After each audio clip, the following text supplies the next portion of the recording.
Hey YouTube friends and photographers, today is Monday as I record this, and so I thought something we usually do in the Boise Camera Club, which I'm a member, is we have what we call Monochrome Monday, and on Monochrome Monday we post our monochrome pictures. So I thought I would give you a very quick tutorial on how I use Lightroom to create monochrome images. Doing this one on my laptop.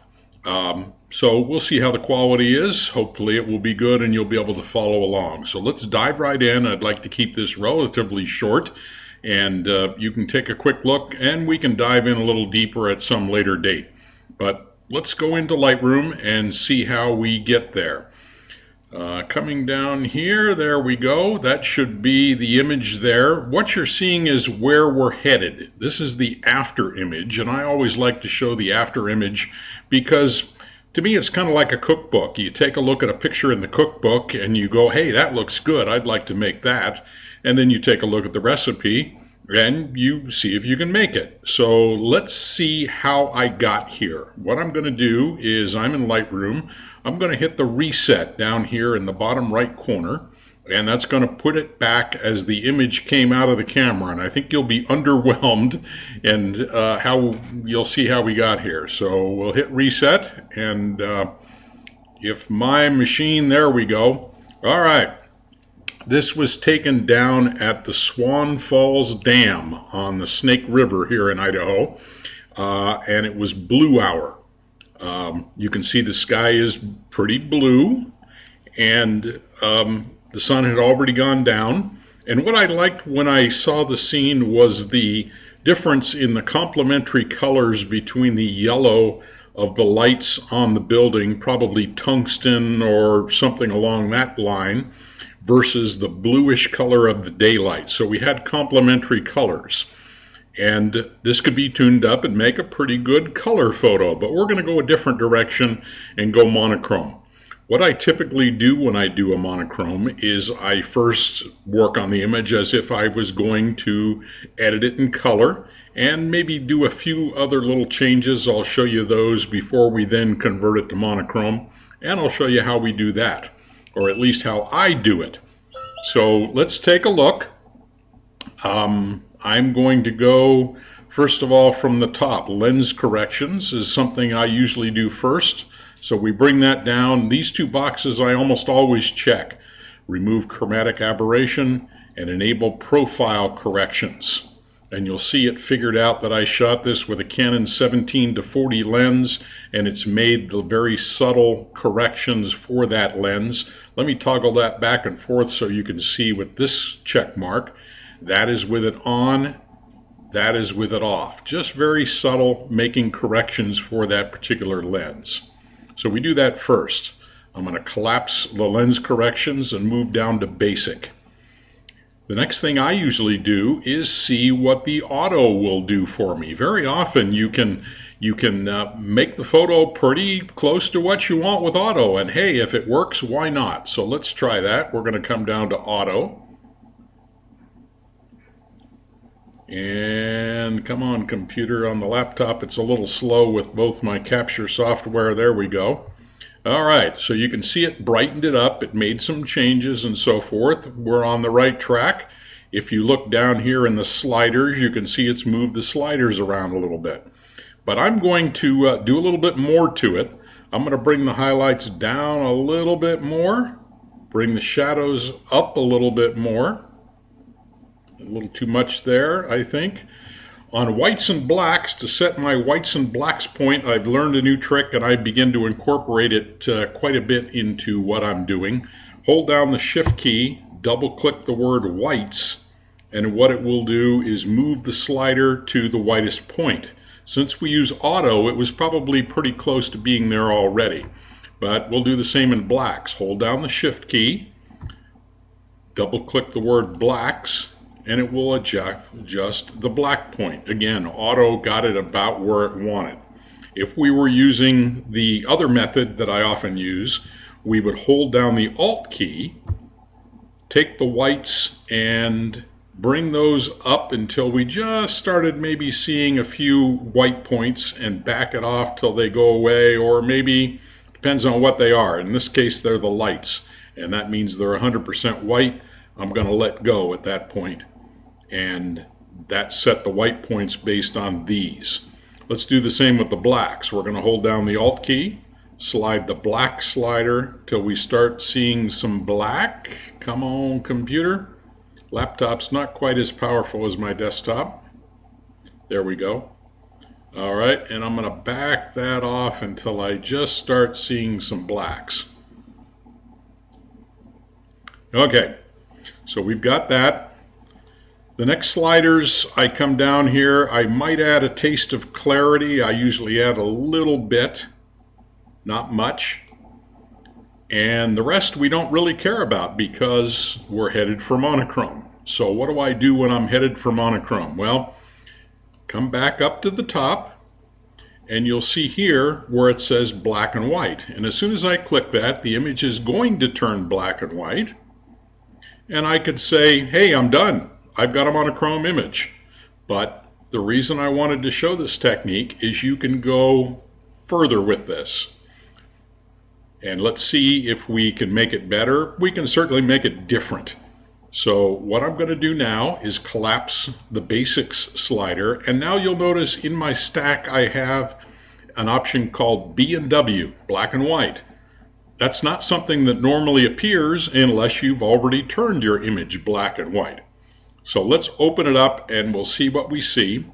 Now we see a variety of different colors, and let's talk a little bit about something called luminance and something called chrominance, I believe is the proper term. Luminance is how bright and dark an image is. Usually 255 shades of gray is what you get. So you have everything from absolute white, which is represented by 255, 255, 255, a mix of red, green, and blue, or black, which is 000, and that is the same. Values of red, green, or blue. And you have everything in between those two shades. A black and white image only exists in luminance values. Chrominance values are a mix that gives you the colors. So if, for instance, you had red, green, blue, red being the first one, and you had a pure red, you'd have 255 red, but green and blue would be 0 and 0, if that makes sense. Not to confuse you, but anyway, let's take a look at how we can use these controls to affect our black and white image. Coming down here, you'll notice these are all zeroed right now, and it also has an auto setting. So let's take a look and see what it thinks it might want to use for a black and white image if I click auto. And you'll notice it adjusts the sliders and moves them up and down, and that's not a bad looking image, but we can go further and we can do more depending on what we want to do. As I move each one of these sliders, I am actually adjusting the luminance of that color kind of behind the scenes. The image is still color, but we're representing it on the screen in black and white. So if I, for instance, let's take the red slider and I bring this down, anything that is reddish in that photo gets darker and lighter, and you see the top of the building is getting darker and lighter. So what I can do, and what I usually do, is come with each one of these sliders and move it up and down and see what parts of the picture it's affecting and dial it into something I like. So let's bring the red up and down. We noticed it was affecting that part of the building, and I like it about there. The orange we're going to bring up and down. Notice where it's affecting. I'll set it where I want, and I just bring these up and down to see what I see. Yellow up and down. Okay, you'll notice it's affecting the lights, the specular part of the lights. I'm going to put that where I like. Green up and down. Now notice when I bring the green up and down, I can bring it from one side to the other, and you don't see appreciable changes. That's because there's not much green in this image. Aqua, same thing, up and down. We're getting a little bit in the sky, right up in this area. You'll notice it gets a little darker. I'm going to put it where I want. Now, if you remember, the image was quite blue when we started out, especially up here in the sky and various places. So when we move this blue slider, we're going to get quite a few changes. And right now, there we go. I was waiting for my computer to catch up.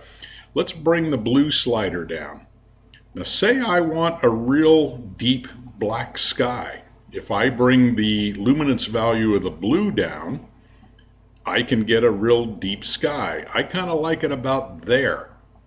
So let's move on to the purple and the magenta. Same with the purple. Bring it up and down. All right, there's a little bit, notice back here in the hills off to the left-hand side of the screen. I'm going to bring that up a little bit. And the same with the magenta, we're going to play with it. I'm seeing a little bit behind the building over here. So now that's different than where we were when we went to auto. Let me show you another trick. Say as you look at this picture, you say, you know, I'd like to brighten this certain area, or I'd like to darken this certain area, but now that it's monochrome on the screen, you can't tell whether it's black or, you know, what color you're adjusting. So you will want to use this tool. This is called the targeted adjustment tool. What you do is click on it, basically to enable it, and then you come over to your picture and you put it on the area that you want to affect. In this case, I'm up in the sky up here. So let's click, hold, and drag up and down, and you'll notice now it's adjusting things. If I go way this way, or I go way the other way, it's adjusting the blues in the image. Now it won't affect just the sky, it will affect anything else that's in that range of blue. So let's drag that up and down where we want. Let's take the same tool, it's still enabled, put it on the building here, and adjust it up and down, and you'll notice it's adjusting the oranges and the reds primarily. So what we're doing is we're adjusting the tonality, the brightness and darkness of particular colors in our image. And I could play around and do different things and so forth. This image was primarily in the yellows and the blue tones, a little bit of magenta and so forth, no greens or anything like that. But what you're essentially doing is the same thing we used to do back when we shot black and white film, and we would use colored filters on our cameras, and we could affect different tones. For instance, if you wanted a very dark sky and you were shooting black and white film, you would use a red filter. We're doing something akin to that. So let's do a few other subtle changes to this image, and we'll wrap it up and call it good for this tutorial. I'm going to collapse this slider. I'm going to come down to this tone curve slider, open it up, and scroll down a little bit. This is our curve along here. We could click on a point here and move it up and down. We could use the targeted adjustment tool like we did in the other. In fact, let's do that for a minute. Let's click on that and let's come up in the sky. And when I click here, you'll notice on this area down here, when I'm over in there, it will show where on the curve that particular point lies. So as I move that up and down, notice it's adjusting that luminance value. The other way I can do it is I can come down here and I have highlights, lights, darks, and shadows. And I can slide these up and down.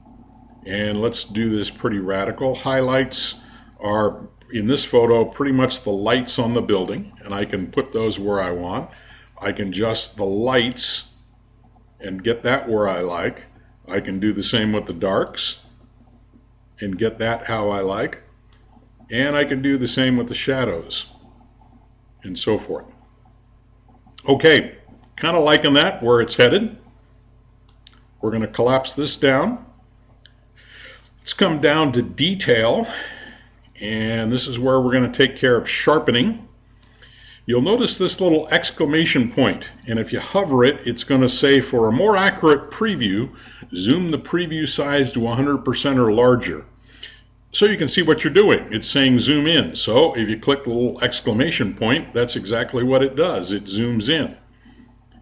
I'm going to come up about here so I can see what's going on with some detail. And what it's doing right now is re-rendering the image. Hopefully it'll do it pretty quickly here so we can see what's going on. There we go. Now I'm going to bring sharpening up about here, I would say, maybe 70%. But, okay. Say I wanted it exactly 70%. Here's a little trick that you might want to know. You can move the sliders, or if you want a finer degree of control, if you put your cursor on the number and move it back and forth, it will move in very small increments and you can get it exactly where you want. That's another way. Or say for whatever reason, I don't know why this is important, but if I wanted that to be 70 exactly, I put my cursor there, I type in 70 on the keyboard, and there we go. I'm going to skip over radius and detail, but I want to show you masking. What masking is it decides where sharpening is applied. And the easiest way to see it is hold down the Alt key, click the slider, the whole screen turns white, and then begin to bring this up. And what you're going to see is portions of the photo that are black will get no sharpening, such as up in the sky. And if there's any noise there, we like that. We don't want any sharpening, so that's good. Portions of the image that are white will be sharpened, and portions of the image that are gray will get somewhere in between. So I move this up and down till I see portions of the image that I want sharpened white, and I'm happy with it back there, and I'll let her go. Okay, looking up in here, I do see a little bit of noise. I'm going to bring the noise reduction up a little bit. And here's a trick I learned from Serge Ramelli. What he would usually do is he would say, if he takes the sharpening level and the noise reduction level, those two numbers added together should be right around 100. I don't know why that's magic, or how he figured that out, but it seems to work for me. So in this case, I'm going to bring the noise reduction up to about 30, somewhere in that area. And I'm pretty happy with that. So let's collapse the detail slider. We're going to slow laptop computer, sorry about that. Anyway, what I'm waiting to do is, there we go. Over on this side, I collapsed this panel over here. You're not seeing it, so I had a little more screen real estate to work with. But the reason I want it back now is I want to make this image back to actual size. So as soon as it figures out what's going on here, we'll do that. Come on, slow computer. There we go. I want to fit it back to the screen. Now, something else that bothers me about this image is the shape of the building feels to me like it's leaning a little bit over to the right-hand side. So let me show you one more tool and then we'll wind this up. Coming down here, we have what's called transform. And transform allows us to distort the picture a little bit, kind of like you would have done with an old film camera with a tilt back. Depending on the angle, especially in architecture that you take things, verticals may not look vertical. And for instance here, this part of the building looks like it's leaning a little to the right. Again, probably because I shot it with that wide 17-40 lens. So let's come down here and I'll show you what you can do with this. There are various ways to do this. I'm, for this image, going to pick what's called guided here. You'll notice, I don't know if you can see that, but it says guided. And I click on that. And now what I'm able to do is run a line along what I think should be vertical. So I'm going to put one there. I'm going to put one over here. And I'm pretty happy with that. And when I let it go, what it should do is distort my picture so that my verticals are now vertical. You'll notice when it does that, when it does that, it crops a little here. So I don't want that in the picture. I come down here and I say constrain crop. And now what it does is takes the image and fits it into that space. But the problem is now I have a little less at the top to work with. So I can get around that with this shot because I don't mind losing a little bit over here. I'm going to come and bring that side in and then bring this up like so and say done. All right, let's see what we did. Now this might be a little bit the other way. I could go in and tweak it some more. I won't for the purposes of this. But again, the reason you use this is to get your verticals vertical, your, the shape of the image. The other thing I could do is come down here in the sliders and play with this until I get, that's what I'm looking for, right about there. Come on, somewhere there. That's how I like it. Okay, a couple other quick things that catch my eye. I'd like a gradient to come up from the bottom to darken some of this area because this is fairly bright. It pulls my eye down here a little bit. So let's get the gradient tool. Let's bring this up from here a little bit. Let's take the 0 eye sliders and now bring exposure down a little bit. So that brings a gradient up from there. Okay, I think that looks pretty good.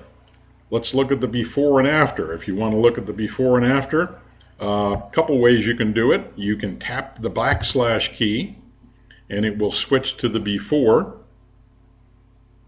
All right, it's switched to something else. I don't know why that's not the before. But anyway, the color, of course, was the before. Oh well, that's what happens sometimes. Things don't go quite like you expected. But we can get back to it if we want. If you really want to see the before, we'll come back. I think my computer is still playing catch up. We'll come back to library. We'll come down to the grid view. All right. That didn't work out. Anyway, not to worry. Let's come back over here. We'll wind it up. Hopefully you learned something there about converting to monochrome for Monochrome Monday. Take care and we'll catch you again. Bye-bye.